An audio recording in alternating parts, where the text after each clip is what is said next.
2007년 3월 홍콩 60대 남성 양친지는 한 남성을 향해 더 이상은 못 참아. 우리 딸 양리주안이 이렇게 고통스러워하는 건 다 당신 때문이야. 경고의 메시지를 남겼습니다. 뭔 얘기죠?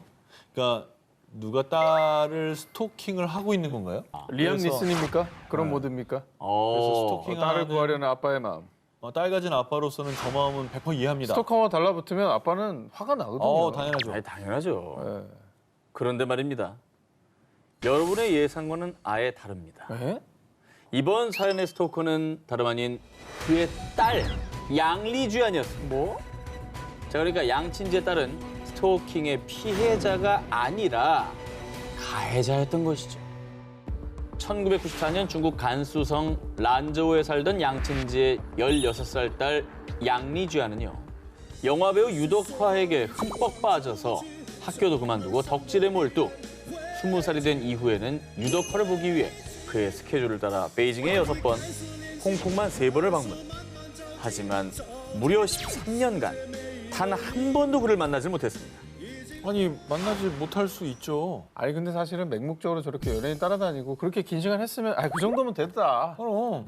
이렇게 할 것 같은데. 아니 따라다니는 거는 뭐 연예인들 좋아하시는 분들은 많으니까 그건 얼마든지 그럴 수 있는데 근데 아까 우리가 들은 아빠의 반응은 지금 우리가 아는 거하고 다르잖아요. 그렇죠. 너무 다른데? 네. 유덕화와 결혼하겠다며 그를 찾아 헤매는 딸을 지켜보던 아버지는요. 늦둥이 딸을 전폭적으로 지원. 넉넉지 않은 형편에도 적금을 깨는가 하면 심지어 집을 팔고 급기야 신장 매매까지 시도. 딸을 뒷바라지했습니다. 그러다 2007년 드디어 꿈에 그리고 그리던 유덕화 실물 영접에 성공한 양리주안. 홍콩에서 열린 팬미팅에서 무려 13년을 찾아 헤맨 그와 드디어 대면하게 된 겁니다. 자, 하지만 그녀가 유덕화를 1대1로 대면할 수 있었던 시간은 단 10초. 아니 뭐 팬미팅이라는 게 다 그렇잖아요. 좀 오래 본 거예요. 그래. 그토록 꿈꾸던 순간이었지만 오히려 짧은 만남에 허무했던 양리주안은 더 큰 고통에 시달리고 맙니다. 아니 그러면 앞에 아버지가 경고의 메시지를 보냈다고 했잖아요. 네. 딸이 너무 그렇게 고통스럽고 힘들어서 유덕화 씨에 대해서 그렇게 얘기를 한 겁니까? 자, 그런데 말입니다. 정말 놀라운 사실은 그 메시지가 아버지 양친지의 유서였다는 것입니다. 그는 유덕화를 원망하는 데 그치지 않았고요. 스스로 목숨까지 끊는 것입니다. 하지만 그녀는 아버지의 죽음에도 유덕화에 대한 집착을 버리지 못했습니다. 이미 정상이 아닌 겁니다, 지금. 자, 하지만 유덕화가 자신을 만나주지 않자 급기야 아버지의 죽음이 그의 탓이라고 소송을 제기합니다. 자, 하지만 결국 패소했고요. 이 사건 이후로 유덕화는 충격에 정신과 치료까지 받아야 했습니다. 내가 열심히 연예인 활동을 한 결과로 누군가가 죽었다, 자살했다. 그럼 다행히 7년이 지난 2014년 양리주안은 부친의 자살과 유덕화는 무관하다며 사과했고요. 현재는 과거 자신의 행동과 아버지의 죽음에 큰 죄책감을 느끼고 반성하며 살고 있다고 합니다. 우리 집에 뭐뭐 있다. 헐. 2009년 미국 배우 겸 작가로 활동하는 조 커밍스는 집에서 쉬던 중 이상한 경험을 했는데요. 이게 무슨 소리지? 설마 도둑이야? 어? 아무도 없네? 늦은 새벽에 집 어딘가에서 의문의 인기척을 느낀 겁니다. 아까 배우라고 했잖아요. 네. 혹시 팬이라. 뭐 사생 팬이 있어서 네, 팬이네. 몰래 들어가 있던 거 아니야? 자, 그런데 말입니다. 기묘한 건 이뿐이 아니었습니다. 또 있어. 어? 내가 어제 샌드위치를 냉장고에 넣어둔 것 같은데? 아니었나? 자꾸만 사라지는 음식들. 그리고 새벽에 들리던 그릇 발그락거리는 소리. 알 수 없는 일들이 끊이지 않자 스트레스를 받던 커밍스는 집안에 CCTV를 설치했는데요. 아우, 무서워라. 그런데 CCTV에 포착된 충격 광경. 너 들어왔어? 아, 보자 아직 없어. 저 문이 살짝 열리는 거 아니야? 저기야? 너 온다. 저기야? 뭐야? 너 내려온다. 에? 다락방 같은 데서 뭐 내려온 거 아니야 지금? 기생충이야? 헐. 영화 기생충이네. 저기 살고 있는 거야? 저기 지금 위에서 지금 나온 거죠. 저 뭐 여자야? 환풍구 같은 데서. 어머, 어머머머머. 우유 꺼내서 마시네. 저 사람이 범인이었네. 그냥 이것저것 다 하네. 우유만 마시는 게 아니라. 아니 영화 기생충 내용이 그대로 나온 거 아니에요? 맞습니다. 늦은 밤 커밍스가 잠들고 난 뒤 환풍구에서 내려오는 의문의 여성. 그녀는 익숙하다는 듯이 냉장고에서 음식을 꺼내 먹었는데요. 커밍스가 잠에서 깨 방에서 나오면 급히 몸을 숨겼다가 커밍스가 방으로 돌아가면 다시 온 집안을 휘젓고 다녔고요. 오. 아침이 되기 전에 다시 환풍구로 숨어들었습니다. 너무 무섭다 이거. 나 몰래 동거인이 있었네. 저 얼마나 몰랐던 걸까? 아니 그럼 저 여자 정체가 뭐예요? 그녀가 커밍스의 집에 침입한 이유. 커밍스가 보고 싶어서 그 집에 들어갔어요. 사실 그녀는 커밍스를 마음에 품은 팬이 아닌 스토커. 아유. 그녀는 커밍스 집에서 몰래 숨어 살면서요. 이 샌드위치에 커밍스의 입술이 닿았겠지? 소파에서 그의 채취가 느껴져. 커밍스가 남겨둔 음식을 훔쳐먹고 커밍스가 휴식을 취하던 소파에 온몸을 기대기도 하며 집안 구석구석에 묻어있는 커밍스의 흔적을 느끼고 있었던 건데요. 아유. 그렇게 커밍스는 본인도 모르는 사이에 스토커와 무려 2주간 동거하고 있었습니다. 이거 뭐 떼심도 아니고 뭐 아무것도 아니죠. 그냥 범죄잖아요, 범죄. 가택 침입에 절도에. 결국 커밍스는 스토커를 경찰에 신고했는데요. 좋아하는 배우의 집에 2주간 숨어 산 여성. 진정한 팬이라면 배우의 사생활을 존중하고 선을 지키면서 응원해야 한다는 것을 명심하기 바랍니다. 2019년 4월 미국 뉴욕주 수백억을 가진 독일 재벌가의 상속녀이자 뉴욕 사극의 유명 인사로 알려진 애나 델비가 법정에 들어서자 언론의 관심이 집중됐습니다. 뭐 갑질 어허. 아니면 상속 문제로 가족들 간에 뭐 싸움이 벌어졌다는 문제. 2013년 뉴욕 패션쇼장에 등장하며 단숨에 사교계 색별로 떠오른 애나 델비. 그녀는 머리부터 발끝까지 온갖 명품으로 치장을 했고요. 한 달에 수천만 원을 내고 맨하튼 고급 호텔에 숙박하며 $100짜리 팁도 척척. 그녀의 삶은 화려함 그 자체였습니다. 그런데 당신을 사기 혐의로 체포합니다. 사실 그녀의 머리부터 발끝까지 모든 게 가짜. 독일 부호의 상속녀라던 애나 델비의 실체는 평범한 기자 출신의 애나 소로킨. 그녀는 파리에서 패션지 기사를 쓰며 화려한 상류 사회에 대한 동경을 갖게 됐고요. 그렇게 그녀의 철없는 가짜 상속녀 놀이가 시작됐습니다. 먼저 그녀는 사업 계획서를 위조해 은행에서 약 2억 3,400만 원을 대출받았고요. 처음에는 사교계에서 환심을 사기 위해 스스럼 없이 지갑을 열었습니다. 하지만 그녀의 철없는 가짜 상속녀 놀이는 걷잡을 수 없는 사기 행각으로 이어지게 됩니다. 독일 은행에서 바로 이체가 안 되네. 나중에 입금해 줄 테니 돈 좀 빌려줘. 지인들과 떠난 모로코 여행에서 약 7천만 원의 비용을 지인에게 떠넘기거나 호텔 숙박비도 핑계를 대며 미루는 등 애나의 행동을 수상하게 여긴 지인들에 의해 결국 절도와 사기 혐의로 체포. 그런데 그녀의 진짜 정체가 발각됐음에도 할리우드 스타일리스트를 고용해서 명품 옷을 입고 재판장에 등장하는가 하면 옷이 마음에 안 든다며 재판을 거부하기도 했는데요. 뿐만 아니라 사람들이 멋대로 내가 부자라고 착각한 걸 어쩌라고요. 그리고 내가 죄책감을 가지면 진짜 거짓말하는 게 되잖아요. 무슨 말이야? 거짓말 안 했다는 거야? 난 이해가 안 가요, 일단. 저 대사는 뭔지 모르겠는데요? 자기가 죄책감까지 갖지 않겠다. 아 정말 참신하다. 왜냐하면 난 거짓말을 하지 않았기 때문에. 2019년 최대 12년형의 징역을 선고받은 애나는 올해 2월 가석방으로 출소. 그리고 그녀의 이야기가 영화로 제작된다는 소식에 또 한 번 화제의 중심에 섰습니다. 하지만 언론에서 떠드는 자신의 이야기들을 자랑스럽게 SNS에 게재하는 등 여전히 반성하지 않는 모습을 보였고요. 미국 이민당국은 러시아계 독일인인 그녀의 체류 기간이 지났다며 다시 교도소에 구금. 여전히 트러블 메이커로 악명을 떨치고 있습니다. 상류 사회의 삶을 동경해 거짓으로 만든 세상에 갇힌 그녀.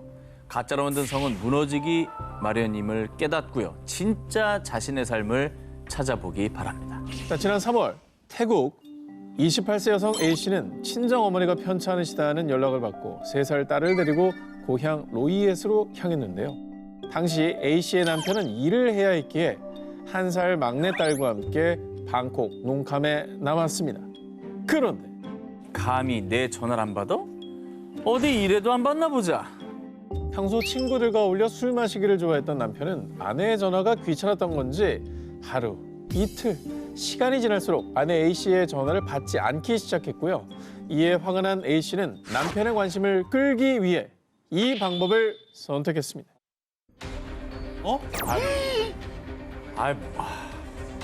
이건 분노 주제 때 했어야지.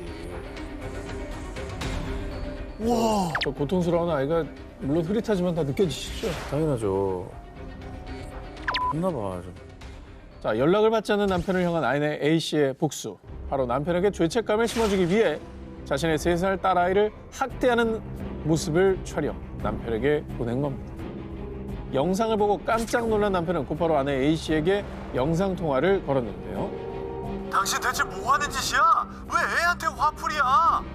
당신이 전화 안 받았잖아. 앞으로 내 전화 안 받으면 무슨 일이 일어날지 각오해. 그리고 영상통화 중 A씨가 보여준 충격적인 장면. 3살 딸이 대성통곡하며 무릎을 꿇고 빌고 있는 모습이었습니다.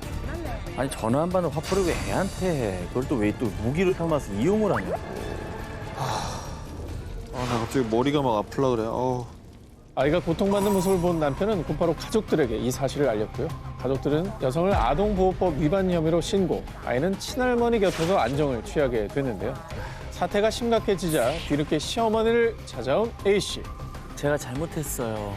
근데 아이 목을 세게 조른 건 아니었어요. 뭐가 아니야? 얼굴이 시뻘개졌는데 애가. 그녀는 딸의 목을 조르긴 했지만 힘은 주지 않았고 발로 몸을 밟긴 했지만 그저 살짝 발을 얹어놨을 뿐이라며 말도 안 되는 뻔뻔한 변명을 늘어놓았습니다. 그리고 딸에게 우는 심용을 부탁한 것뿐이라며 선처를 호소했습니다.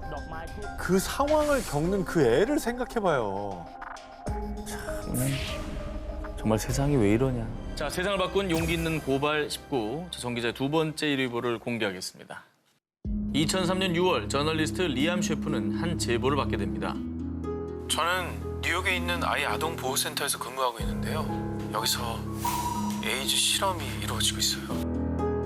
아이 아동보호센터. 이곳은 에이즈 바이러스에 감염됐거나 감염된 부모 밑에서 태어난 아이들을 수용하기 위해 설립된 전문 요양시설입니다. 제보를 받은 리암 셰프는 곧바로 아이 아동보호센터를 방문. 센터 측에는 자신을 직원의 가족이라고 소개한 뒤 직접 돌아보며 은밀하게 관찰 일지를 작성하기 시작합니다.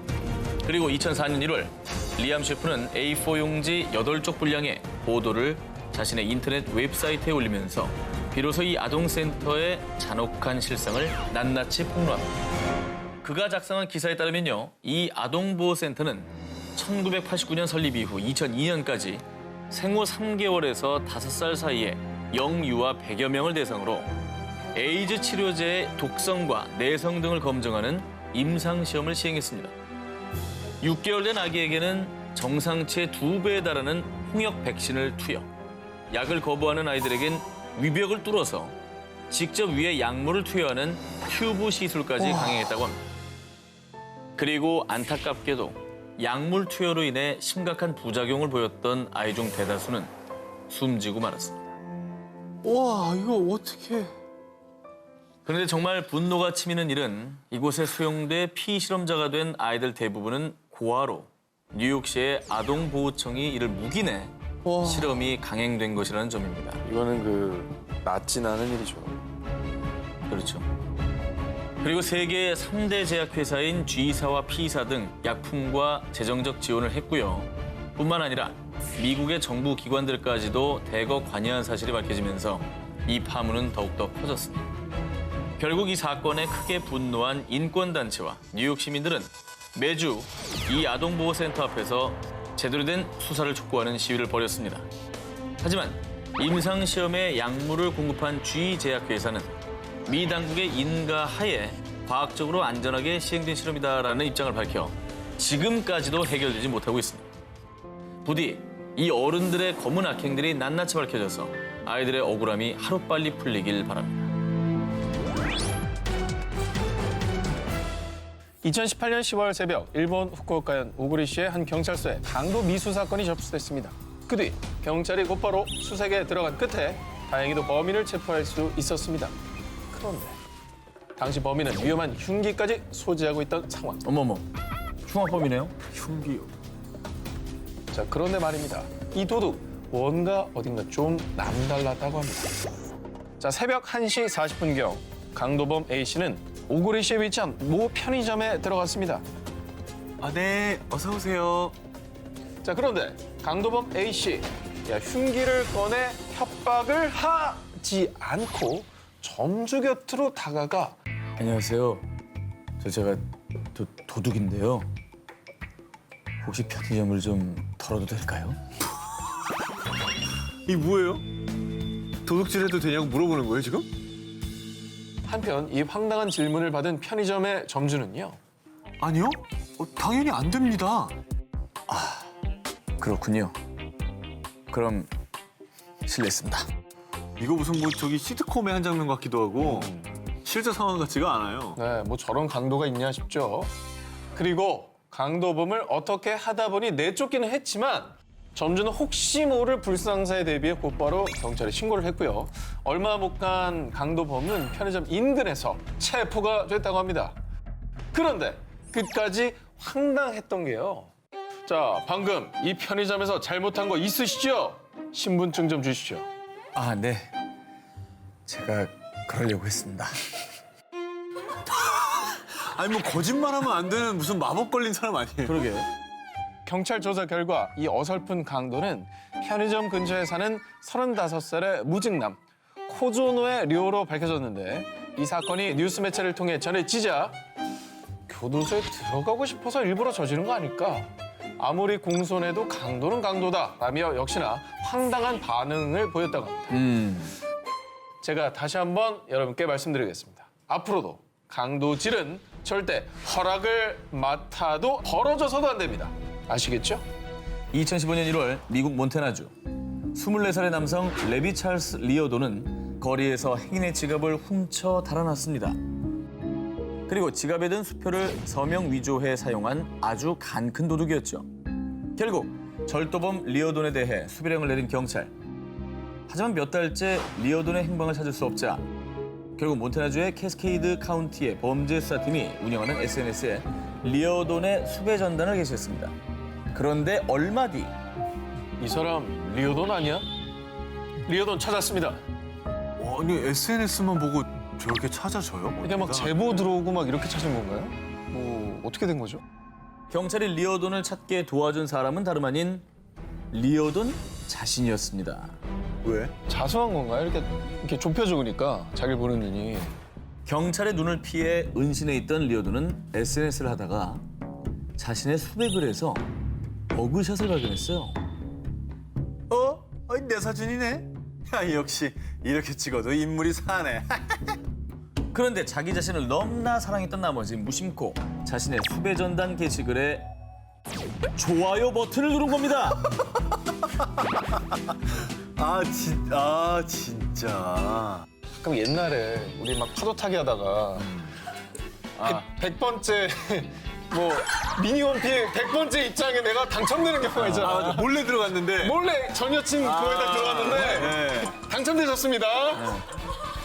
그때 진짜 정말 하늘이 무너져 내린 것 같은. 사이 좋은 월드. 경험담인데요. 이거 뭐 한두 번씩 다 해보잖아요. 그래요? 이 자기애가 무척이나 강했던 절도범 리어도는 뒤늦게 자신이 실수한 걸 알고 좋아요를 취소했지만 낙장불입. 이미 경찰이 수배자 이름과 똑같은 이름을 가진 사람이 좋아요 버튼을 누른 사실을 확인했고 이를 역추적해서 결국 체포했다고 합니다. 본인 위치까지 알려주는 거잖아요. 이거 한번 누르는 위치 게. 바로 뜨죠. 진짜 어이없다. 한편 이 황당한 소식을 접한 누리꾼들은요. 감옥에서 이불킥할 실수했네. 리어돈이 SNS는 인생이 낭비라는 걸 증명했어. 세상에서 가장 멍청한 도둑이라고 조롱했습니다. 이후 법정에선 리어돈은요. 전 세계에서 인터뷰 요청의 쇄도에 난감하다는 심경을 밝혔다고 합니다. 네, 리오도는 좋아요를 누른 거를 후회할 일이 아니라 저 잘못된 범죄를 저지른 걸 후회해야죠. 당연하죠. 그건 뭐 사필 기정이긴 한데 네. 잘 잡힌가? 그래도 궁금하잖아요. 왜 그걸 누르는지. 사람 순간 심리가- 좋았던 거지. 손가락 하나를 까딱 실수해서 체포된 범죄자. 하지만 범죄는 실수가 아니죠. 꼭 뼈저린 반성을 하시길 바랍니다. 그럼 범죄는 잡히게 되어 있습니다. 그렇습니다. 2018년 7월 미국 워싱턴주 밴쿠버 노숙자인 40대 남성 라이 워드로는 돈을 훔치기 위해 한 건물에 침입을 시도했습니다. 건물 외부 쪽문을 통해 어느 방 안으로 침입하는 데까지는 성공. 그리고는 아무도 없는 걸 확인한 워드로는 우선 휴대전화, 소형 가전 등을 훔친 뒤 아주 여유롭게 냉장고에 있던 맥주까지 마시며 여유를 제대로 부렸습니다. 도둑질 하러 가서 식사까지 하니까 아주 뭐 대범함이 하늘을 찌르네요. 자, 그리고 볼일을 다 보고 나서 막 나가려고 했는데요. 이거 여기 어떻게 나가지? 워드로가 침입할 때 뚫었던 문이 고장나서 열리질 않는 겁니다. 그런데 더 끔찍한 일은요. 주변을 살펴보자 아주 섬뜩한 것들이 눈에 띄었는데요. 온 사방에 피가 흥건하고 끔찍하게 난도질 당한 시신들. 그 주변에 놓인 칼, 톱 등 살해 도구들까지. 도둑은 아주 기절초풍 직전이었습니다. 뭐 연쇄살인범이 이 살던 데를 들어간 거야? 범인이 강도짓을 위해 침입한 곳은 바로 살해 현장이 아닌 방탈출 게임방이었습니다. 아, 그러니까 탈출을 못하는구나. 자, 워드로가 들어간 그 방은요, 방탈출 게임방 중에서도 가장 끔찍하다고 알려진 연쇄 살인마방. 얼마나 무서워. 남양 특집이야. 선수 잘못 잡았네. 하지만 범인은 미션을 실패하고 맙니다. 단서 하나 찾지 못하고 우왕좌왕. 결국 살인마의 방에서 홀로 두려움에 떨던 그는 이런 탈출 방법을 선택하고 맙니다. 셀프 신고. 그리고 마침내 미션 성공이 아니라 방탈출의 강제 성공. 하지만 그 길로 나오자마자 구치소 방에 또 감금이 됐다고 합니다. 한편 이 우픈 사건이 전해지자 입소문이 나서 도둑이 미션 실패한 방을 체험하기 위해 손님들이 엄청 몰렸다고 합니다. 교도소에서 반성 단단히 하시고 다음엔 그냥 돈 내고 즐기러 오세요. 빚더미를 낳은 화수분. 2014년 7월 호주 시드니에서 벌어진 일입니다. 유학생인 말레이시아 출신의 크리스틴이 은행을 찾았습니다. 그런데 어라? 이 뭐지? 돈이 없는데? 돈이 있네? 이게 어떻게 된 일이냐? 외국 은행에서도 통장 잔고가 부족해도 일정 금액까지 초과 인출할 수 있는 일종의 마이너스 통장 서비스를 제공하고 있습니다. 그런데 은행 측의 실수로 그만 이 크리스틴의 마이너스 통장에 인출 한도를 설정하지 않아서 마음대로 무제한으로 돈을 인출할 수 있게 된 겁니다. 이 엄청난 사실을 알게 된 크리스틴은요, 곧바로 부동산으로 직행. 그리고 시드니 전경이 한눈에 보이는 무려 월세 300만 원의 호화 펜트하우스를 계약했고요. 자기 차가 너무 오래된 것 같아서 근사한 걸로 한 대 뽑았어. 남자친구에겐 통 크게 고급 스포츠카도 선물. 미쳤네 미쳤어. 그리고 하루가 멀다 하고 백화점에서 고가의 명품 쇼핑을 하고 또 하고 지르고 또 지르고 명품 매장에서 하루에 무려 1억 원 넘게 쓰기도 했답니다. 아니 자기 돈이 아닌 게 뻔한데 왜 저러는 거예요 도대체? 사실 마이너스 어차피 갚아야 되는 거잖아요. 그러니까. 그치, 이건 준 건 아니에요. 그렇죠. 엄밀하게 자기 돈이 말하면. 아니죠. 그리고 어느 날 크리스틴이 마이너스 통장에서 115만 호주 달러, 무려 약 9억 5천만 원을 자신의 다른 계좌로 이체했는데요. 그런데 이때 고객 통장에서 단시간에 14차례에 걸쳐 거액이 인출되자 은행에서 이게 무슨 일인가 한 겁니다. 알아보죠 저 정도는. 그제야 사태 파악이 된 거죠. 결국 은행에선 서둘러 크리스틴의 통장 계좌를 동결한 뒤 경찰에 도움을 요청했습니다. 아니 유학 가서 뭘 배워온 거니? 아우 정말. 그리고 지금 소 다 잃고 지금 외양간 고치는 격이 된 거잖아요. 그렇습니다. 진짜 생각 없다. 네, 이미 써버린 돈 어떻게 할 거야. 그리고 정말 놀랍게도 호주 경찰이 흥청망청녀 크리스틴의 집을 방문했을 당시 방 안은 200만 원대 쿠션부터 3억 원이 넘는 가방까지 온통 명품으로 가득했다고 합니다. 그리고 조사 결과 1년이 채 안 되는 기간에 크리스틴이 마이너스 통장을 통해 사용한 금액이 무려 38억 원 이상. 아휴, 내일이 없네 저 친구는. 어? 아니 저 어떻게 나가 볼 거야? 정말 탕진잼이구나. 예. 아니 근데 이거 어떻게 갚을까요? 난 그게 걱정됐거든요. 그러니까 아무리 은행 실수로 이체 한도가 안 걸려 있었다 해도 뒷일 모르고 저기 사고를 친다는 게 말이 안 되지 않습니까? 적어도 이자도 있거든요. 그래서 자기가 갚아야 되는 건데. 정말 오늘만 살 것처럼 은행 돈을 펑펑 쓴 크리스틴. 그동안 사용한 금액을 전부 상환하는 조건으로 석방됐는데요. 하지만 또다시 인생의 실수를 저질렀으니 에이, 설마. 2016년 5월 거액의 미상환금을 남겨두고는 고향인 말레이시아로 도주를 시도한 크리스틴. 결국 공항에서 긴급 체포되고 말았다고 합니다. 아 근데 자기도 알 거예요. 이거 못 갚는다는 거. 그래서 도망가려고 한 거죠. 그렇다고 도망가? 벌 받아야죠. 죄값을 치러야죠. 은행의 실수를 악용해 또 크나큰 실수를 더 얹은 한 유학생의 잘못된 선택. 내 것이 아닌 걸 탐내면 결국 그 독화살이 다시 나에게로 돌아온다는 사실 절대 잊어서는 안 될 겁니다. 알고 보니 내 남편이 모모? 2015년 인도네시아 중부 자바주에 살던 25세 여성 헤니야티는요. 어느 날 SNS를 통해 40세 남성 에펜디 사푸트라를 만나게 됩니다. 그런데 데스티니 마치 자석처럼 이끌려 사랑에 빠지게 된 두 사람. 이 두 사람에게는 15살의 나이 차이도 에펜디가 홀로 나이를 키우는 돌싱남이라는 것도 전혀 걸림돌이 되지 않았습니다. 헤니야티와 에펜디는 6개월간의 짧고 굵은 연애 끝에 2015년 10월 가족들과 친구들의 축복 속에 결혼식을 올렸습니다. 그런데 말입니다. 화르르르 불타오르던 두 사람의 사랑은 그리 오래가지 못했습니다. 결혼 전에 이렇게 애정이 있었던 게 결혼하고 나면 또 다르거든요. 그렇죠. 그러니까 성격 차이 뭐 이런 게 드러나면서 뭐 관계가 좀 틀어진 건가요? 자, 이 부부를 갈라놓고 만든 건 다름 아닌 잠자리였습니다. 두 사람은 결혼한 이후에 9개월 동안 단 한 번도 관계를 갖지 않은 겁니다. 아 저건 이혼 사유죠. 아내 헤니야티가 남편 에펜디에게 자기 오늘 밤 어때? 라고 하면서 다가가면 자기, 나는 아직 자기를 더 지켜주고 싶어. 아 몸이 안 좋네. 아 미안해. 진짜 안 좋은 거 맞아. 진짜 안 좋은 거 같아. 아 죽겠네 아주. 아안 되겠다 야. 아우 너무 힘들어 지금. 눈이 빠그네. 어? 좀 자자 좀. 아내가 이유를 모르니 아주 속이 뒤집어졌죠. 그러던 어느 날 우연히 남편 에펜디의 지갑을 보게 된 아내 헤니야티는 소스라치게 놀라고 맙니다. 남편의 신분증을 봤는데 남편 에펜디가 여자였던 겁니다. 아 뭐야? 어머. 남편의 진짜 이름도 에펜디가 아닌 수아르티였고요. 여자였어요? 이거 남장을 한 거예요? 둘 다 할 말이 아예 없죠. 남장을 한 거예요? 자, 이게 어떻게 된 일이냐? SNS에서 남자 행세를 하던 에펜디 아니 수아르티는요. 헤니야티를 만나자마자 첫눈에 반한 겁니다. 그래서 그녀와 결혼까지 하기 위해 서류를 위조해 결혼 허가서를 받아내는 등 치밀하게 준비를 한 거죠. 아니 근데 결혼식 때 가족 친척 다 왔을 거 아니에요. 이분들은 어떻게 속입니까? 다 알 텐데. 그렇죠. 이 결혼식장에 온 신랑 측의 하객들은요. 모두 아르바이트생이었다고. 뭐 하는 짓이야? 근데 아내는 정말 그 신분증 보고 충격 엄청 받았대요. 아유, 저건 너무했다.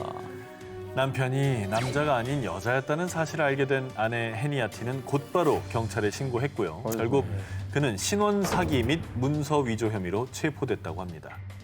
아니 근데 궁금합니다. 왜 대체 결혼을 남장을 해서까지 저렇게 해야 됐는지. 수아르티는 경찰 조사 중에 헤니야티를 너무나도 사랑해서 남장까지 하며 결혼을 한 거라고 합니다. 아, 저희는 이기주의입니다. 자기밖에 모르는 거예요. 이기주의인 겁니다. 사기입니다, 사기. 거짓말한 거잖아. 예. 역시 배우님은 달라요. 예. 네.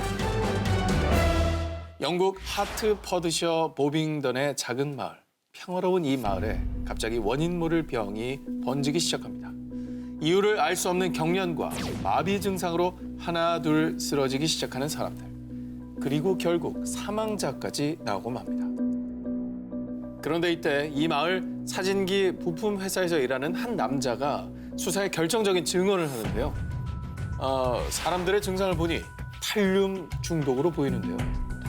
탈륨에 중독되면 구토나 경련이 일어나거든요. 자, 놀랍게도 그의 증언은 사건의 실마리를 푸는데 큰 도움이 됩니다. 하지만 경찰은 이 점을 그리고 그를 수상하게 여기는데요. 자, 왜냐하면 일반인이라면 도무지 알 수 없는 화학 지식을 줄줄이 꿰고 있었기 때문입니다. 그리고 그의 뒷조사를 시작한 수사팀은 정말 충격적인 사실을 밝혀냅니다.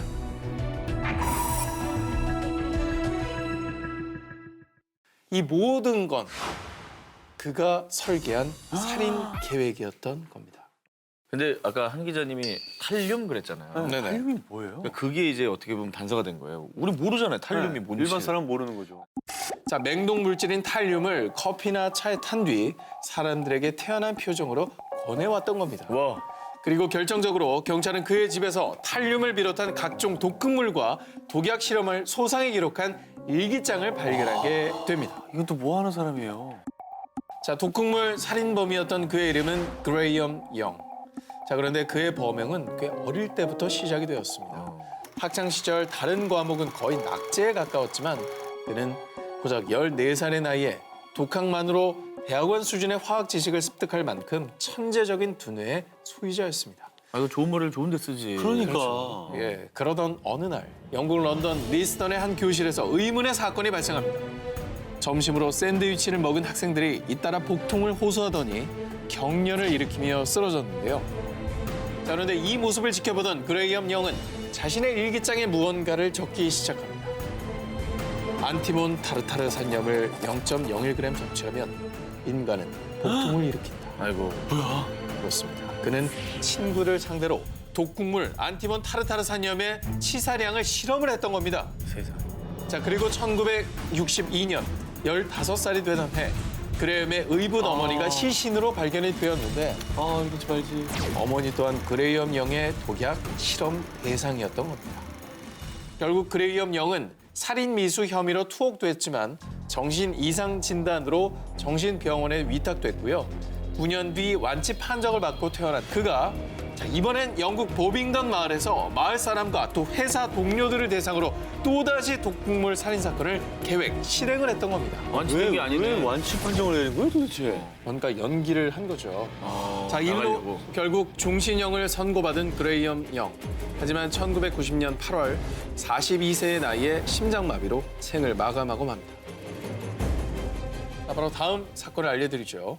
2005년 10월 일본 시즈오카. 자신의 블로그에 일기를 쓰기 시작한 한 여고생.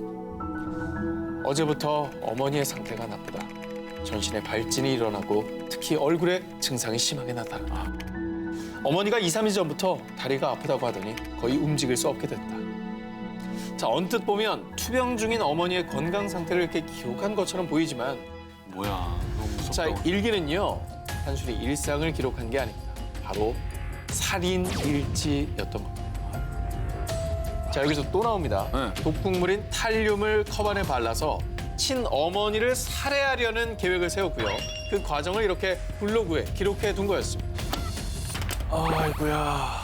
자, 이렇게 끔찍하고도 주도 면밀한 살인 계획을 세운 소녀는 16살의 여고생. 선생님과 주변 친구들은 그녀를 그저 얌전하고 또 성실한 우등생으로 기억하고 있었는데요. 하지만 범행 동기를 묻는 질문에 이 소녀는 이렇게 대답을 했답니다. 전 그냥 화학 실험을 해보고 싶었어요. 그렇습니다. 그녀의 내면은 잔혹한 악마의 모습이 숨어 있던 겁니다. 자, 그리고 일본 열도를 경악하게 만든 또 하나의 사실. 체포 당시 그녀의 방에 앞서 소개를 해드렸던 영국의 연쇄살인마 그레이엄 영의 사진이 걸려 있었다는 거. 아유, 따라했고 모방범죄구나. 그렇습니다. 안 그래도 탈륨이라고 하길래 네. 어떻게 저렇게 동일한 우린 들어보지도 못한 독극물이 그러니까. 2번 나오나 했더니 존경하는 사람이었군요. 모방범죄. 별걸 다 존경하네. 러시아 수도 모스크바에서 동쪽으로 약 400km 떨어져 있는 니즈니 노브고르드주. 이곳에 사는 46세 아나톨린 모스크빈. 그는 무려 13개 언어를 구사하며 특히 고문헌 해석에 밝아 10권이 넘는 러시아 역사책을 집필한 저명한 학자였습니다. 훌륭한 사람인데요. 그런데 그에겐 정말 특별한 취미가 하나 있었으니 아빠가 머리 빗겨줄까? 올가, 오늘 생일이지? 우리 파티하자. 바로 여자 인형을 수집하는 일이었습니다. 자, 그런데 2011년 어느 날 아나톨린의 아파트를 우연히 방문한 부모님은 방을 가득 채운 물건을 보고 경악을 금치 못했습니다. 온 방에 가득 찬 인형들 때문인데요. 그런데 이때 밝혀진 정말로 충격적인 사실. 뭐예요? 당시 그의 집을 가득 채운 인형은 뭔데? 미라화된 여아 시체였던 겁니다. 사람 시체요? 게다가 이 시체들은 무려 29구나 발견이 됐다는 거예요. 어머 웬일이야. 자, 낮에는 존경받는 역사학자로 또 밤만 되면 추악한 모습으로 사람들의 눈을 피해 매일 밤 동네 공동묘지를 파헤친 그는 그때마다 붕대와 약품을 이용해 미이라처럼 만든 뒤 다시 또 여기에 드레스를 입혀서 전시해 놓았던 겁니다. 엽기다. 자, 무려 이 엽기 행각은 10년 동안 지속이 됐고요. 그가 무덤에서 꺼낸 여아 시체만 무려 159. 아니 진짜 상상도 못했어요. 아니 이게 부모들이 생각해요. 이게 말이 되냐고요. 나는 그 가족들이 정말 걱정돼요. 자, 러시아 전역은 물론 전 세계를 충격에 빠뜨린 이 사건. 자, 너무나도 엽기적이어서 그 누구도 선뜻 영화로 제작하지 못해왔던 게 아닐까요? 아, 이게 16이라니까 과연 이어지는 사건들도 얼마나 더 엽기적이고 충격적일지 저는 너무 상상이 안 갑니다. 뒤에 기사를 읽기가 무서울 정도. 진짜로. 진짜 오늘은 그래요. 충무로를 집어삼킬 실화 사건 19 스릴러 편 15위 공개입니다.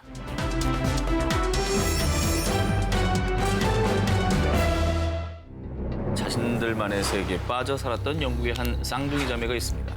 그 세계에서 빠져나오기 위해서 그들이 택한 건 죽음이었습니다.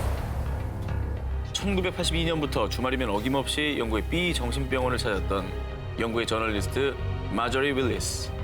그녀는 8, 90년대 영국 전역을 큰 충격에 빠뜨린 쌍둥이 자매 준과 제니퍼를 인터뷰하기 위해서 병원을 종종 찾았던 건데요.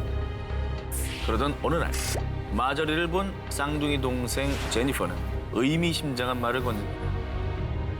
마저리, 전 죽어야 해요. 왜냐하면 준과 저는 그렇게 약속했거든요. 제니퍼는 대체 왜 이런 말을 했던 걸까요?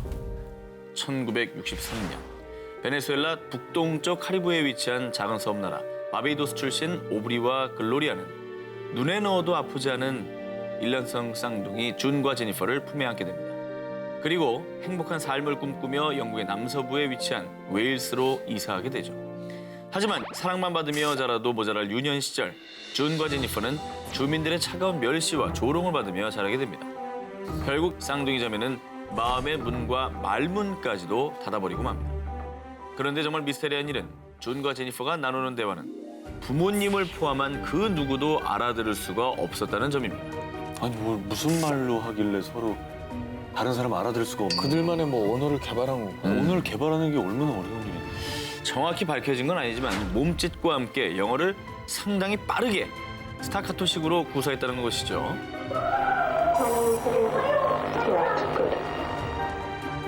그래서 사람들은 이 자매를 두고 침묵의 쌍둥이, 악마의 쌍둥이라고 불렀습니다. 그러던 어느 날 준, 우리 심심한데 소설 하나 써볼까?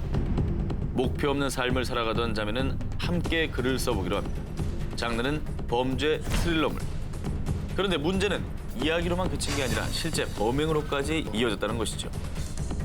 1981년 절도와 함께 건물 3곳에 방화를 저지른 준과 제니퍼는 1982년 18살의 나이로 법정에 선 뒤 정신병원에 갇히게 됩니다. 그런데 이 정신병원에서 믿을 수 없는 일이 발생합니다. 그 결과는 다음 주에 공개합니다. 아니, 이렇게 쉬워 보여요? 예, 아니, 이렇게 하기엔 예고가 너무 긴 거 아닙니까? 기사 지금 4개 읽은 사람인데 오늘도 너무 체력이 왜 이렇게 빠져요? 힘들어가지고요. 예. 그 정도로 궁금해 죽겠어요. 귀가 궁금하죠. 네. 그 정도로 궁금하죠. 그러니까. 말씀드리겠습니다. 각자 독방을 쓰던 제니퍼와 준은 매번 서로 입이라도 맞춘 듯 한 명은 굶고 한 명은 과식하고요. 똑같이 괴상한 자세로 앉아있기까지 한 건데요. 게다가 이런 미스테리한 행동을 수차례 반복하게 이릅니다. 와, 아니 어떻게 그렇게 같이 똑같은 행동을 할 수가 있는 거죠? 다 서로 다른 방에 있고. 그러니까 미스테리하다는 것이죠. 그리고 29살이 되던 1993년 3월 준과 제니퍼는 시설을 옮기게 됩니다. 그런데 차를 타고 이동하던 중 동생 제니퍼가 갑자기 의식을 잃고 쓰러졌고요. 안타깝게도 심장 발작으로 사망하고 맙니다. 그런데 아까 자매가 기자에게 했던 말 혹시 기억하시나요? 네. 마저리, 전 죽어야 해요. 왜냐면 준과 저는 그렇게 약속했거든요. 준과 제니퍼 둘 중에 한 사람은 죽어야 한다는 약속. 그런데 정말 동생 제니퍼의 죽음이 예정돼 있었던 걸까요? 당시 언니 준은 동생의 죽음에 그 어떤 애도의 표현도 하지 않았습니다. 더 놀라운 점은 난 해방된 거야. 제니퍼가 나를 위해 삶을 포기했어. 라고 일기장에 기록을 남겼다고 합니다. 무슨 소리예요 도대체? 아니 그럼 그 자살이란 말이에요 그게? 아니지, 뭔가 이게 둘이 나눠져 있던 걸 하나로 약간 합친 기분은 안 들어요. 내 이웃의 피를 부른다. 사이비 종교의 실상을 다루며 시청자들을 오싹하게 만든 OCN 스릴러 드라마 구해주어. 여기 구해주어보다 더 잔혹하고 더 끔찍한 실제 사건이 있습니다. 2012년 3월 멕시코 소노라주 황급히 경찰서를 찾아와 10살 아들이 실종됐다며 울부짖는 한 부부. 그런데 얼마 후 경찰은 실종된 아이가 잔인하게 살해당하는 장면을 봤다는 목격자를 찾게 되는데요. 그의 증언은 아주 끔찍했습니다. 여러 무리의 사람들이 실종 아동의 목을 자른 후 혈관을 통해 흘러나오는 검붉은 혈액을 빈 통에 모으고 있었다는 겁니다. 미치겠다. 목격자의 진술을 토대로 경찰은 범인을 잡기 위해 그들의 은신처를 급습합니다. 그런데 경찰은 눈앞에 펼쳐진 괴기스러운 상황에 당황하고 마는데요. 남루한 행색의 사람들이 옹기종기 모여 해골을 향해 기도를 하고 있었기 때문이죠. 이 해골은 산타 무에르테라고 불리는 죽음의 성녀로 최근 멕시코 빈민층을 중심으로 급속도로 퍼지고 있는 오컬트 종교였는데요. 산타 무에르테의 일부 맹신자들은 죽음의 성녀에게 더 많은 구원을 받기 위해 제단에 바칠 소중하고 귀중한 재물을 찾기 시작했고요. 그렇게 눈을 돌리게 된 것이 바로 인간의 피였습니다. 아, 남을 왜 죽여요? 그냥 피가 뭐 자기 그만. 이거 진짜 나 진짜 너무 화가 나네. 이 교단의 간부들은 죽음의 성녀를 모시는 제단에 모여 곳곳에 촛불을 켜고 살아있는 소년의 목을 잘라 혈액을 모은 후에 제단 주변에 뿌리며 자신들의 염원을 이뤄달라는 의식을 치른 겁니다. 그런데 제단 주위에 퍼진 혈액의 흔적을 조사하던 경찰은 놀라운 사실을 하나 더 발견하게 됩니다. 실종된 소년 이외에 다른 혈액을 발견한 겁니다. 그래, 처음이겠어, 그게. 조사 결과 살해당한 아이는 세 번째 희생자로 2009년엔 10살 소년, 2010년엔 55세 여성을 죽음의 신에게 바쳤다고 합니다. 이후 경찰은 이 사건에 연루된 8명의 교단 간부들을 모조리 체포했고요. 결국 이 끔찍한 살인 사건은 막을 내리고 맙니다. 비뚤어진 믿음이 낳은 끔찍한 살인 사건. 사이비 종교에 대한 경각심을 주는 한편의 스릴러가 탄생되지 않을까요? 충무로를 집어삼킬 실화 사건 19 스릴러 편, 이번에 9입니다. 살기 위해 시작된 잔혹한 연쇄살인, 간 파먹는 남자. 가깝지만 가장 먼 곳이기도 한 북한. 그런데 폐쇄적인 북한 사회에서도 암암리에 퍼져나와 전 세계를 경악하게 만든 역대급 연쇄살인이 있습니다. 함경남도 신포시에 살고 있는 40대 박명식 씨. 그에게 한 가지 걱정거리가 있었습니다. 바로 수년째 차도를 보이지 않는 간경화. 유명한 의사를 찾아도 백방수소문에서 좋다는 약을 써봐도 점점 더 짙어만 가는 병세. 그런데 옛날에 용한 점쟁이를 알아. 아주 점을 똑대기 잘 보더라고. 우연히 듣게 된 직장 동료의 말. 박명식 씨는 결국 그 점쟁이를 찾아갑니다. 내 간경화가 너무 심해서 언제 죽을지 모릅니다. 제발 살 수 있는 방법 좀 알려주시라요. 사람의 간을 먹어야 그 간경화가 나. 그리고 젊은 사람의 간일수록 더 좋지. 박명식은 그게 대체 말이 되는 소리냐며 그 자리를 박차고 나옵니다. 하지만 병세가 점점 더 심해지자 어차피 죽을 바엔 점쟁이 말대로 해보기라도 하자! 라는 결심을 하고 합니다. 1990년 4월 그는 농촌에 봉사활동을 하러 온 학생들을 범행 대상으로 삼게 됩니다. 잠든 한 학생의 입을 틀어막고 준비한 흉기로 급소를 공격합니다. 과연 그는 살인에 성공을 했을까요? 실패했으면 좋겠다. 며칠 뒤 심하게 훼손된 한 학생의 시신이 발견됩니다. 그렇습니다. 간이 없는 시신이었죠. 며칠 후 그는 20대 여성을 또 살해. 그 뒤 6개월 동안 무려 10건의 살인을 저지릅니다. 자기가 살자고. 하지만 결국 그의 엽기 행각은 덜미를 잡히고 맙니다. 그때도 그는 13번째 살인을 저지르던 중이었습니다. 그에게 붙잡힌 학생이 소리를 지르며 저항하자 살인범 잡기에 혈안이 되어 있던 주민들이 힘을 모아 도망가던 박 씨를 붙잡는 데 성공한 거였죠. 결국 그해 10월 그는 사형 선고를 받아 얼마 뒤 사형을 당했고요. 점쟁이 역시 약 15년간의 노동교화형을 선고받았다고 합니다. 충무로를 집어삼킬 실화 사건 19 스릴러 편 8위 공개합니다. 어느 잔혹한 유령 이발사 이야기. 인도 북부에 위치한 하리아나주. 이곳에 살고 있는 53살의 수니타 데비는 아주 섬뜩한 경험을 하게 됩니다. 갑자기 눈앞에 발생한 강한 불빛에 놀라 의식을 잃고 쓰러진 사이 누군가에 의해 그녀의 머리카락이 모두 잘려난 겁니다. 뭐야? 그리고 이틀 뒤 이웃인 아샤 데비 역시 수니타와 똑같은 경험을 하게 됩니다. 짧은 찰나의 순간에 범인은 욕실에 들어와 아샤의 의식을 빼앗고 머리카락을 자른 뒤 마치 겁을 주듯 바닥에 던져놓고 유유히 사라져버린 겁니다. 내가 죽일 수도 있었는데 이 정도 하는 거야 라는 느낌을 받았겠죠. 머리만 자르고 봐주는 거야? 이거도 아니고. 와, 그 순간에 진짜 오만 생각 다 들었겠다. 그렇죠. 이에 경찰은 곧바로 수사에 착수. 다행히 피해자들이 아득한 의식 사이로 범인의 모습을 기억해 드디어 사건의 실마리가 풀리나 싶었습니다. 그런데 범인은 밝은 색깔 옷을 입은 노인이었어요. 무슨 말이야? 내가 본 범인은 젊은 여자였다고. 범인에 대한 피해자들의 엇갈린 증언, 그리고 하리아나주를 기점으로 인근 라자스탄주, 수도인 델리에서도 이 기이한 사건이 발생하기 시작을 했고요. 점차 범행이 확대되자 주민들 사이에선 범죄 조직의 소행이다, 주술사가 저주를 내린 것이다 라는 소문이 돌기 시작했습니다. 또 일부 지역 주민들은 직접 자경단을 꾸려서 유령 이발사를 찾는다며 흉기로 무장한 채 낯선 사람들을 위협했습니다. 지금까지도 밝혀지지 않은 유령 이발사의 정체, 과연 실체가 있는 걸까요? 자, 충무로를 집어삼킬 실화 사건 19 스릴러 편 7위를 공개합니다. 피로 얼룩진 유토피아, 데빌 아일랜드.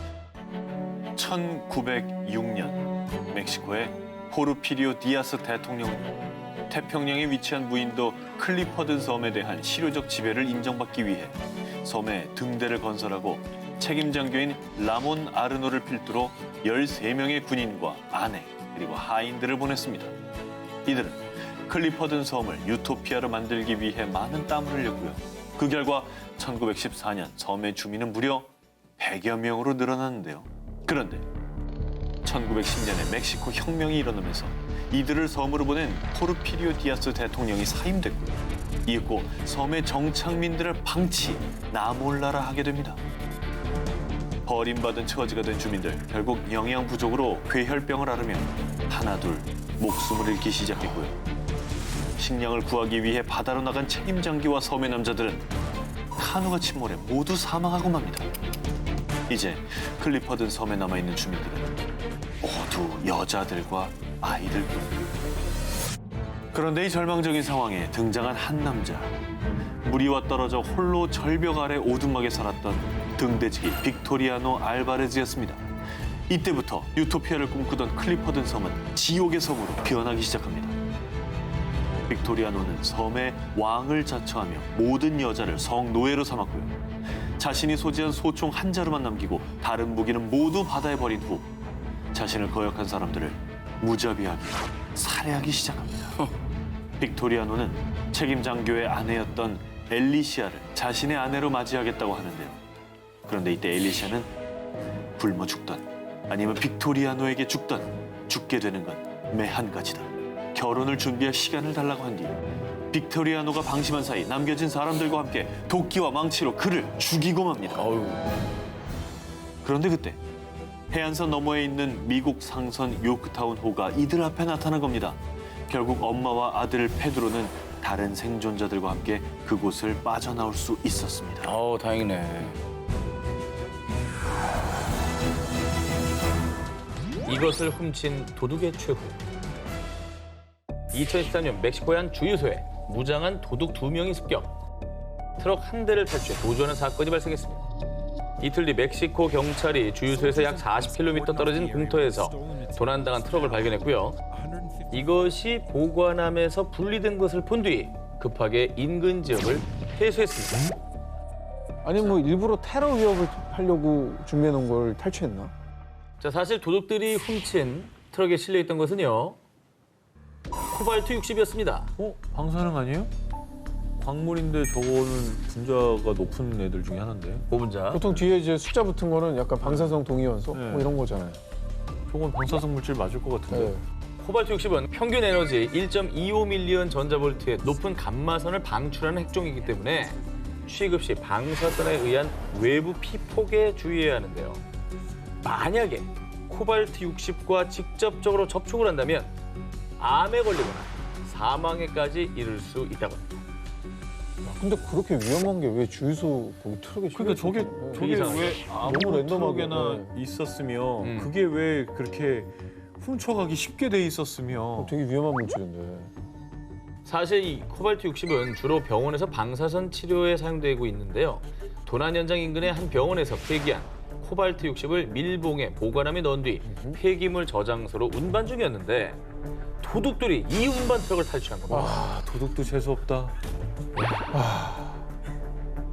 이게 꿈에도 몰랐겠지. 그리고 이틀 뒤에 경찰이 해당 트럭을 찾았을 땐 보관함 속에 있어야 할 코발트 60이 밖에 노출돼 있는 상태였다고 합니다. 와, 이건 되게 위험한 상황이잖아요. 멕시코 검찰은 도둑들이 보관함 속에 든 것이 방사성 물질인 줄 모르고 트럭을 탈취한 것으로 추측했는데요. 건드리지 말았어야 하는 걸 건드렸네. 뭔가 되게 꽁꽁 싸매서 막 조심스럽게 운반하니까 야 저기 뭐 좋은 거 있나 보다 하고 훔친 거죠. 멕시코 원자력 안전감시위원회에서는 이 사건에 대해서요. 박스를 연 도둑들의 호기심이 불운을 가져왔습니다. 보관함을 연 도둑들은 사흘 내에 사망할 겁니다. 이건 뭐 방법이 없잖아. 이건 방법이 없지. 이거 병원 온다고 해도 못 살릴걸요. 그렇죠. 세상 운 다 비껴간 사람들 19 2호기를 공개합니다. 모모 털다 인생도 털린 도둑. 2016년 1월 경기도의 한 경마장. 당시 수많은 사람들이 모여 경주마들의 치열한 경기를 지켜보고 있었는데요. 그런데 사람들 속에서 어슬렁거리는 수상한 남성의 모습이 포착됐습니다. 저 손 보이십니까? 소매치기잖아. 옆 사람 주머니인데? 소매치기다. 야, 너무 대놓고 손을 넣은 거 아니야? 근데 경마장은 사람들이 뭘 보겠어? 몰골하잖아. 이러고 있잖아. 그러니까 뭘 빼가도 모르겠네. 뭔가 꺼내서 뭔가 하얀 거 네모난 걸 꺼냈어요. 지갑은 아닌 것 같은데? 그래서 내가 저 말에 이번 경주에 뭐 얼마나 더 베팅을 했어요. 그럼 뭘 보겠어요? 말. 그렇죠. 그 심리 이용인데 저거는 거의 흔들릴 정도로 뺐는데도 모르네. 자, 그렇습니다. 영상 속 50대 남성 A씨는 전과 27범입니다. 약 2주 동안 수시로 경마장을 방문. 그리고 경주마가 결승선을 통과하는 순간 사람들이 경기에 집중한 틈을 노려서 현금과 귀중품들을 절도. 세 차례에 걸쳐 250만 원 상당의 현금과 경마권을 훔쳤는데요. 연이어 범행에 성공하자 기고만장해진 소매치기 범은 2달 후 다시 경마장을 찾았고요. 내가 운이 좋다니까 이번엔 누구 주머니를 털어볼까? 저 사람 돈 좀 있어 보이는데. 그리고 은근슬쩍 그 남성의 주머니에 손을 넣으려던 끝에 그것은 이 소매치기범 인생에서 가장 큰 불운이 찾아온 순간이었습니다. 아니 주머니에 불운이래봤자 뭐가 뭐 똥을 넣고 다니는 사람 없을 거고. 아니, 저 안에 뭐가 뭐 별거 없을 것 같은데? 잡았다 이놈. 당신을 소매치기 혐의로 체포한다. 사법경찰이었어요? 소매치기범이 털려고 했던 대상이 바로 잠복 중이던 형사였던 겁니다. 하필이면 골라도 형사를 고르냐. 그렇습니다. 경마장에서 계속 소매치기 사건이 발생하자 잠복 중이던 형사는요. 제 발로 접근한 소매치기 덕에 손쉽게 체포에 성공. 도박비하고 유흥비 때문에 그랬습니다. 죄송합니다. 형사인 줄도 모르고 소매치기를 하려고 했던 범인. 그저 운이 없었다고만 여기지 마시고요. 이번엔 제대로 반성하시길 바랍니다.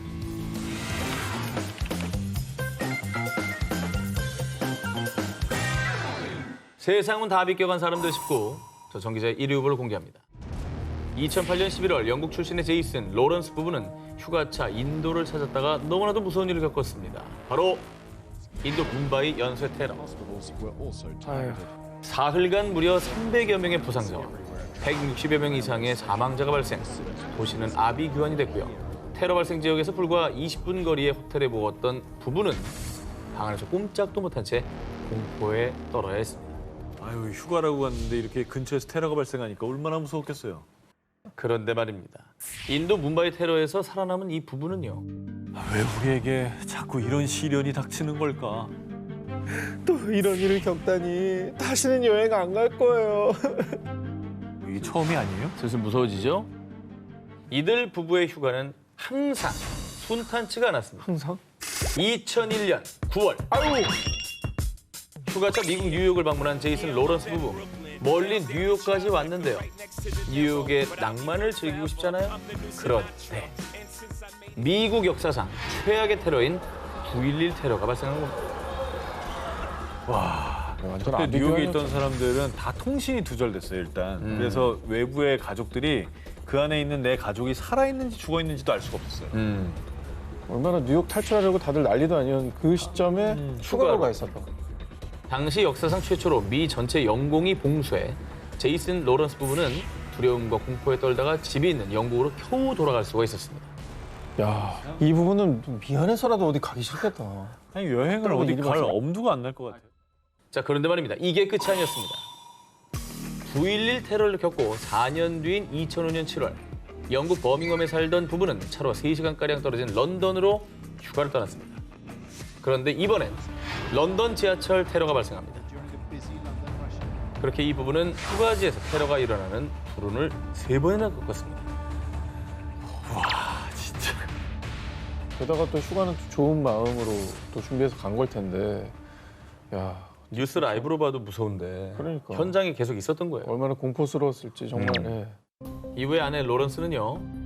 이건 우연도 아닌 이상한 악연의 위치예요. 저 왜 안 그렇겠어? 저 마음이 완전 이해가 되네요. 세상 운 다 비껴간 사람들 19. 이번엔 저 한 기자의 1위 후보 공개합니다. 지난 5월 미국. 한 남성이 주차된 차량 앞에 서더니 은밀히 차량 탈취를 시도했는데요. 그런데 당신 뭐야? 그러는 넌 뭔데? 도둑이 주차된 차를 훔치려다가 딱 맞닥뜨린 건 바로 차량 주인. 도둑질하다 걸렸네요. 딱 걸린 거잖아. 응. 그런데 말입니다. 차주와 맞닥뜨린 도둑이 정신을 차리고 눈을 뜬 곳은 다름 아닌 병원. 뭔 소리야? 이 뭐야? 맞았구나. 주인한테 묵사발 돼가지고 병원에 끌려왔네. 그게 정신을 잃었다가 깨어난 거지, 그죠? 혹시 그거 아니야? 예전에 우리가 소개했는데 그 차 유리 깨려다 벽돌로 던졌는데 그 벽돌이 자기가 딱 맞았잖아. 그 사람이요? 혹시 약간 이런 불운이 있었던 거 아닐까요? 사실 도둑이 훔치려던 차주의 정체는 바로 이분입니다. 누군데? 어우, 이미 한 대 맞은 것 같은데 난 저 사진 보고. 아니 잘못을 안 해도 잘못했습니다 하고 도망가야 될 것 같은데. 이분으로 말할 것 같으면 종합격투기 세계 랭킹 2위에 빛나는 데릭 루이스. 헤비급의 엄청난 피지컬을 자랑하는 핵펀치의 소유자입니다. 야, 세계 2위래잖아. 이 운이 없는 도둑은 차주인 루이스의 강펀치에 한 방에 KO. 와, 저거 진짜 이게 툭 쳐도 뼈 나가요. 근데 그래서 제가 볼 때는 저 사람이 아마 전력으로 때리진 않았을 거예요. 네, 그러면 이게 일반인은 깼겠지. 죽으니까. 살인 미수야, 살인 미수. 죽어. 맞아. 제가 볼 때는 정말 싸대기 정도 치지 않았을까. 이렇게 했는데 그냥. 이후 루이스의 신고로 출동한 경찰에 의해 도둑은 경찰서가 아닌 병원으로 지키겠다고요. 남의 차를 훔치려다 어마어마한 주인에게 딱 걸린 도둑. 죄를 저지른 대가는 아주 혹독하다는 사실 잘 깨달으셨죠?